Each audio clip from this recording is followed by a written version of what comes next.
Hello বিয়ার্স, আসসালামু আলাইকুম। Jamir bike training tutorial থেকে আপনাকে স্বাগত। আশা করছি আপনারা সবাই ভালো আছেন।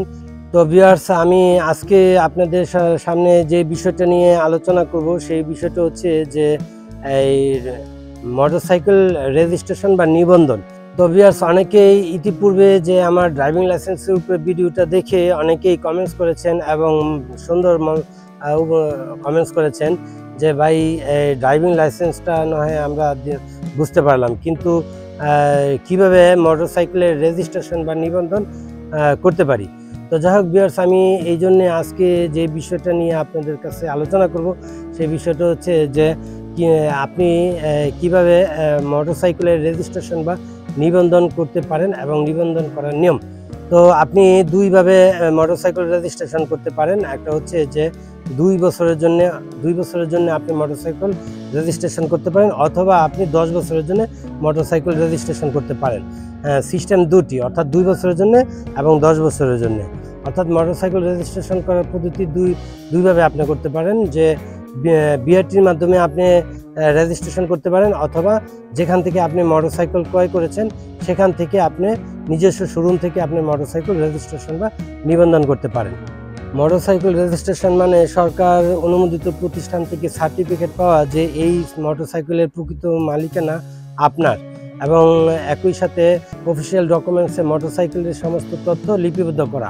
মোটরসাইকেল রেজিস্ট্রেশন পদ্ধতি অনুসরণ করার সময় আপনি নিম্নলিখিত বিষয়গুলো মাথায় রাখতে পারেন। আপনি যদি মোটরসাইকেল নিবন্ধন বা রেজিস্ট্রেশন না করে থাকেন, তাহলে এর অর্থ হলো যে আপনি সরকারকে পদ্য ব্যাট পরিশোধ করেননি। অন্য কথায়, নিবন্ধনের খরচ আপনার, কিন্তু এটি সরকারি খাতে যাবে। তাই আপনি যদি মোটরসাইকেল নিবন্ধন বা রেজিস্ট্রেশন না করে থাকেন, তাহলে আপনি মামলার মুখোমুখি হবেন এবং মামলায় আপনাকে নির্দিষ্ট পরিমাণ টাকা জরিমানা করা হবে। আপনি জরিমানা দিতে অক্ষম হলে আপনার গাড়িটি কেড়ে নেওয়া হতে পারে এবং আপনি এই রাস্তায় বাইক চলাচল নিষিদ্ধ হতে পারেন। মোটরসাইকেল রেজিস্ট্রেশন একটি অত্যন্ত গুরুত্বপূর্ণ প্রক্রিয়া যা আপনাকে করতেই হবে যদি আপনি একটি মোটরসাইকেলের মালিক হন। এটা ছাড়া বাংলাদেশের কোথাও যাওয়া যাবে না। সরকার মোটরসাইকেল চালকদের রাস্তায় বাইক চালানোর সময় নিরাপদ রাখতে কিছু ব্যবস্থা নিয়েছে। এই ব্যবস্থাগুলোর মধ্যে একটি হলো তাদের যানবাহন নিবন্ধন করার পাশাপাশি তাদের লাইসেন্স প্রদান করা, যাতে তারা রাস্তা এবং মহাসড়কে বৈধভাবে গাড়ি চালাতে পারে। যদিও এই পদক্ষেপগুলি এই মুহূর্তে কঠিন মনে হতে পারে, তবে ধৈর্যের সাথে কিছু করা অসম্ভব নয়।